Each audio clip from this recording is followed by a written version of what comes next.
Have you ever met someone for the first time, yet felt as if you've known them your entire life? That inexplicable sense of familiarity, a connection that transcends the boundaries of your current existence. Many of us have experienced moments when a place we've never visited before somehow feels like home. The streets seem familiar, the air carries whispers of memories we can't quite place, and something deep within us resonates with recognition. These aren't merely strange coincidences or tricks of the mind. They're glimpses into what Edgar Cayce described as the soul's journey through time.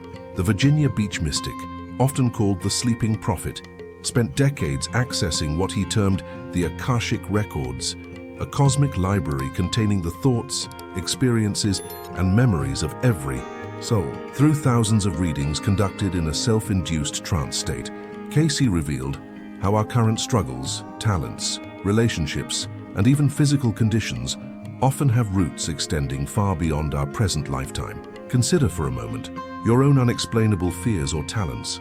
Perhaps you've always been terrified of water, despite never having a traumatic experience with it. Or maybe you picked up a musical instrument for the first time, and your fingers seem to remember what your conscious mind never learned. These mysteries make perfect sense when viewed through the lens of reincarnation. The soul, Cayce explained, is on a journey through materiality, seeking to return to its creator. Each lifetime represents another opportunity for growth, another chance to resolve karmic patterns established in previous existences. The challenges you face today aren't random. They're carefully orchestrated learning opportunities selected by your higher self before your current incarnation. Take a moment to reflect on your strongest relationships. The people who trigger your deepest emotions, whether love or animosity, are often souls you've encountered before. That instant dislike or immediate bond might be the continuation of an ancient story playing out once again in new circumstances. Cayce's readings frequently revealed how family members, friends, and even adversaries had shared previous lifetimes, working through complex soul agreements that span centuries. Think about your own life patterns. Do you find yourself repeatedly facing the same challenges with different faces? Do certain themes, perhaps around abundance, trust, or power, continue to manifest despite your best efforts to change them? These persistent patterns often point to unresolved karmic lessons. In the quiet of America's heartland, a farmer named Joseph discovered why he'd always felt drawn to ancient Egypt, despite having no apparent connection to it. During a Cayce-inspired regression, he recalled a lifetime as a temple guardian in Luxor. The memories explained his lifelong fascination with hieroglyphics and his unusual ability to understand Egyptian artifacts intuitively, knowledge that had no rational source in his current life experience. Similarly, a kindergarten teacher from Ohio named Sarah had always felt a peculiar discomfort around authority figures. Her inexplicable anxiety when interacting with police officers or even school principals affected her ability to advocate for herself. Through exploring her soul memories, she connected this fear to experiences during the Civil War when, as a young man, she had deserted the Union Army and lived with the shame and fear of punishment. Understanding this connection didn't immediately dissolve her anxiety, but it gave her a framework to begin healing a wound that originated long before her current lifetime. What patterns in your own life seem to defy logical explanation? What talents flow through you with surprising ease? What fears grip you despite no apparent cause? The answers may lie not in your current circumstances, but in the rich tapestry of experiences your soul has gathered across time. Your soul carries memories the way your body carries scars, some visible, some hidden, but all telling a story of where you've been and what you've endured.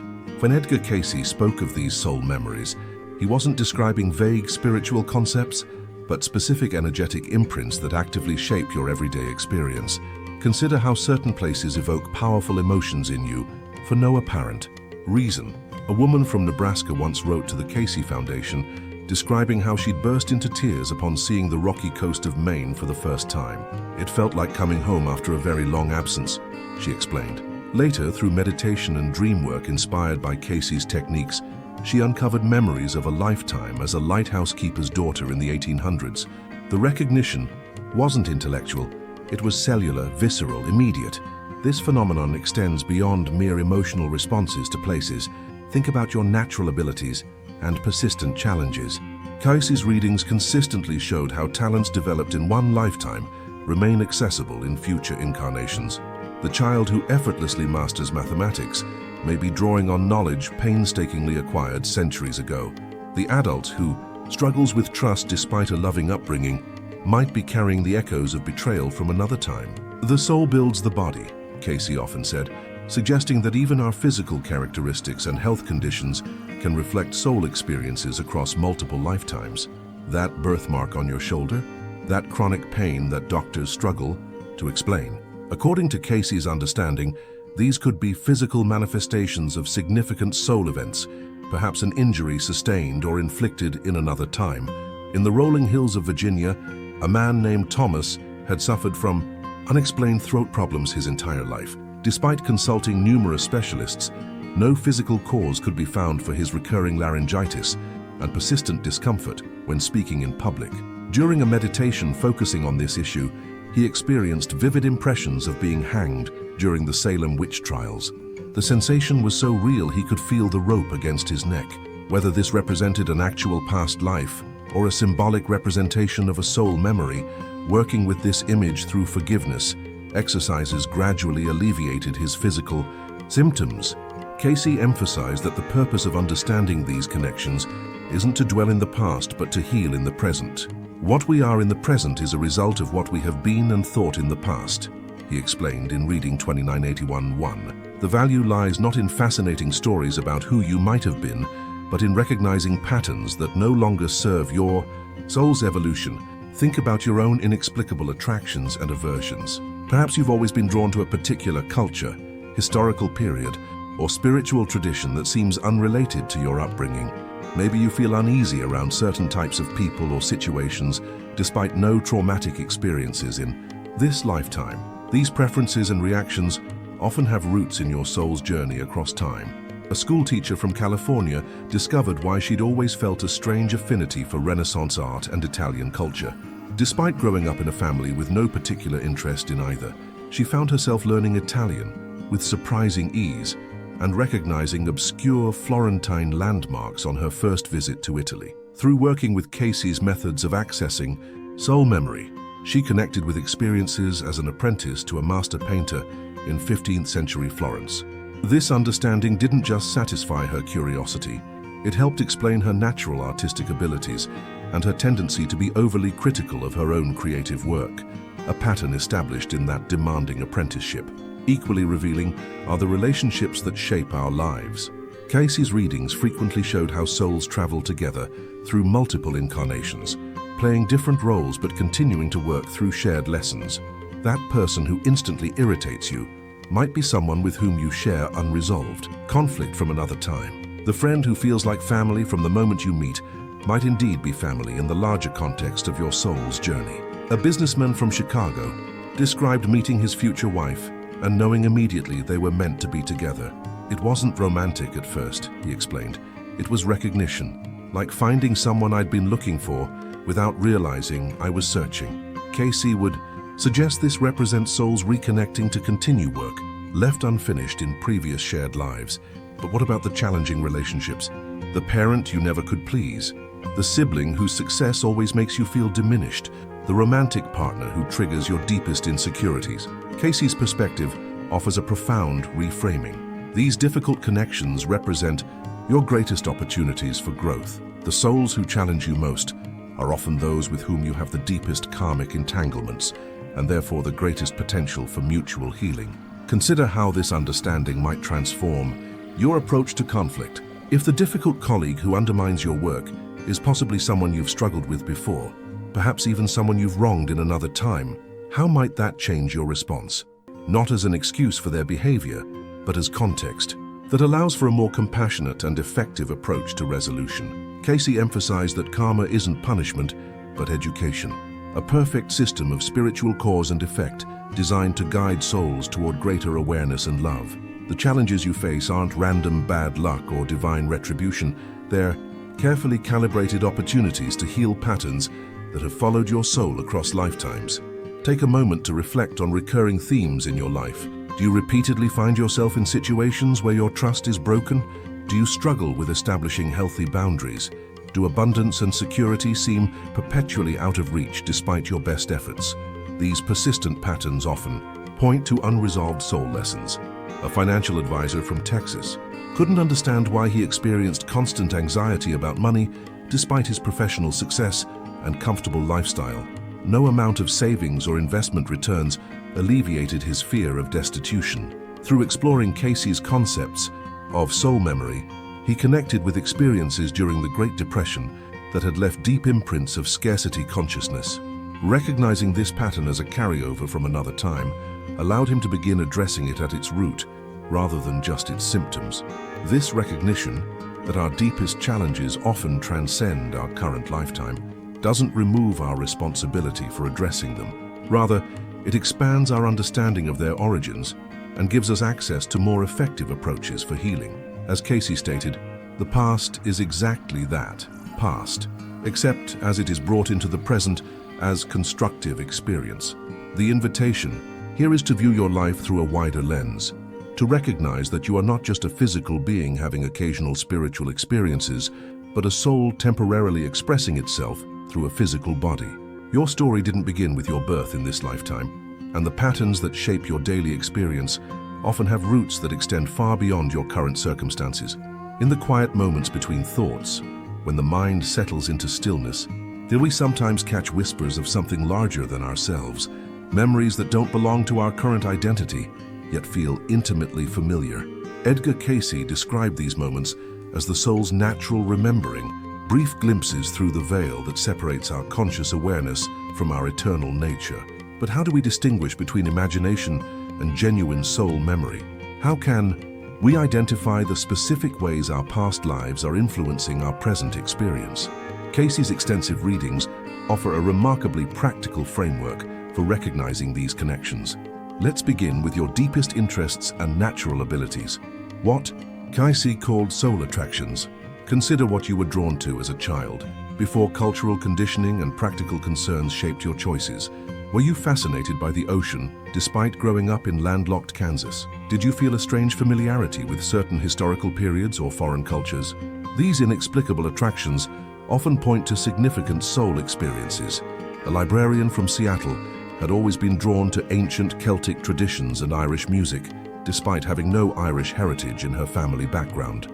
The melancholy notes of Irish ballads would bring tears to her eyes for reasons she couldn't explain. Through dream work and meditation practices suggested in Cayce's readings, she began receiving vivid impressions of life in medieval Ireland. This connection helped her understand her lifelong sense of being somewhat separated from her family and her unusual comfort with solitude, traits that stemmed from a lifetime as a Celtic hermit. Equally revealing are your inexplicable fears and aversions, phobias that have no apparent cause in your current lifetime. A successful executive from Detroit had always experienced overwhelming anxiety during air travel, despite never having been in a plane crash. During a deep meditation session focused on this issue, he experienced vivid memories of being a pilot whose plane was shot down during World War II. Working with these images through Cayce's forgiveness techniques gradually alleviated his flying phobia. Your recurring dreams also offer windows into your soul's larger journey. Cayce considered dreams the meeting place, where the subconscious, conscious, and superconscious aspects of self could communicate. Pay particular attention to dreams that feature unfamiliar yet detailed settings, period clothing, or languages you don't speak. These may represent what Cayce called soul dreams, glimpses of other incarnations bleeding through into current awareness. A college professor from Oregon frequently dreamed of living in a Japanese village, speaking fluently with local residents and participating in traditional ceremonies. The dreams were remarkably consistent in their details and left her with a profound sense of homesickness upon waking. Despite no conscious interest in Japanese culture, she found herself inexplicably drawn to study it after these dreams began. For her, these dreams opened a pathway to understanding her natural affinity for Eastern philosophical concepts and her lifelong feeling of being somehow out of place in Western culture. Your physical body itself carries the imprint of soul memories. Cayce often suggested that birthmarks sometimes correspond to injuries sustained in previous incarnations. Chronic health conditions that defy medical explanation may have roots in traumatic experiences from other lifetimes. Even your natural posture and movement patterns can reflect soul habits developed across centuries, a dancer from New York, had always had unusual flexibility in her spine, despite no special training in early childhood. When she began studying dance formally, her teachers were amazed at her natural ability to perform complex backbends that typically require years of training. Through working with Cayce's methods, she connected with experiences as a contortionist in ancient China. This understanding helped her make sense of her inexplicable physical gift, while also addressing a tendency toward perfectionism that had accompanied it across lifetimes. Perhaps most significant are your relationships, the people who trigger your strongest emotional responses. Cayce's readings consistently showed how souls travel together through multiple incarnations, sometimes changing roles, but continuing to work through shared lessons. That person who felt instantly familiar the moment you met, the individual who triggers unexpected emotional intensity. These connections often transcend your current lifetime. A teacher from Minnesota described meeting her husband and experiencing not the expected butterflies of new romance, but a profound sense of recognition. It wasn't about falling in love, she explained. It was about remembering, like finding a part of myself I didn't know was missing. Their relationship unfolded with unusual ease and depth from the beginning, as if they were continuing a conversation rather than starting one. But not all significant soul connections are harmonious. Some of our most challenging relationships, the parent who never understood you, the sibling who seems to compete with you regardless of circumstances, the romantic partner who triggers your deepest insecurities, may reflect complex soul agreements established before this lifetime. These difficult connections represent your greatest opportunities for growth and healing. A business owner from Pennsylvania described a persistent conflict with his brother that had defined their relationship since childhood. Despite numerous attempts at reconciliation, their interactions inevitably devolved into the same pattern of competition and resentment. Through exploring Cayce's understanding of karmic relationships, he gained insight into a possible past life connection, where they had been business partners whose venture ended in betrayal. This perspective allowed him to approach their current conflict with greater compassion, gradually shifting a pattern that had seemed immutable.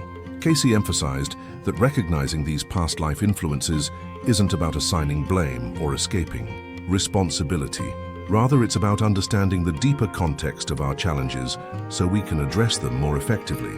What we are experiencing in the present, he explained, is the result of how we have used our opportunities in the past, and the opportunities of the present are the result of that same use. Consider how this understanding might transform your approach to your current circumstances. The career obstacles that seem to repeat regardless of your efforts, the romantic patterns that persist despite your best intentions to choose differently, the health challenges that defy conventional treatment. Viewing these situations through the lens of soul memory offers new pathways to resolution. A writer from Colorado had struggled with creative blocks her entire life. Despite natural talent and dedicated practice, she would freeze whenever it came time to share her work publicly. Through dream work and meditation, she connected with memories of being persecuted for her writings in another time. Working with these memories through Cayce's techniques for releasing past trauma gradually freed her to share her gifts more openly. But how can you distinguish between authentic soul memories and imagination? Cayce offered several guidelines. True soul memories often contain historically accurate details you have no way of knowing through your current education or experience. They typically evoke a visceral, emotional response rather than mere intellectual interest. And perhaps most importantly, working with them produces tangible healing and positive change in your present circumstances. Cayce suggested specific practices for accessing and healing these soul memories. Meditation, particularly before sleep, creates receptive states where the conscious mind can connect with deeper aspects of the soul. Dream work, recording and reflecting on dreams with awareness of their potential connection to other lifetimes, opens channels to subconscious wisdom. Creative expression through art, music, or writing sometimes bypasses conscious limitations, allowing soul memories to emerge organically. The physical body itself can serve as a gateway to soul memory. Pay attention to your body's spontaneous responses when encountering certain environments, activities, or historical information. Those inexplicable shivers, the sudden rush of emotion, the feeling of recognition. These physical reactions often point to significant soul connections. Perhaps most powerful is the recognition that past life influences often manifest as recurring themes rather than specific memories. The lessons your soul is working to master typically appear across multiple lifetimes in various forms. By identifying these patterns, you gain insight into your soul's larger evolutionary journey. A counselor from Maryland noticed that despite different circumstances, his relationships consistently involved patterns of abandonment. Partners would initially seem committed, but eventually leave unexpectedly. Through exploring Cayce's concepts of karmic patterns, he recognized this theme as a soul lesson extending across multiple lifetimes. This recognition allowed him to approach relationships with greater awareness, gradually shifting a pattern that had seemed like inescapable fate. The recognition of these soul patterns offers something precious, the understanding that your current challenges aren't random or meaningless, but purposeful aspects of a larger journey. The difficult relationship, the health crisis, the career obstacle, these aren't punishments but opportunities for growth that your soul has specifically chosen.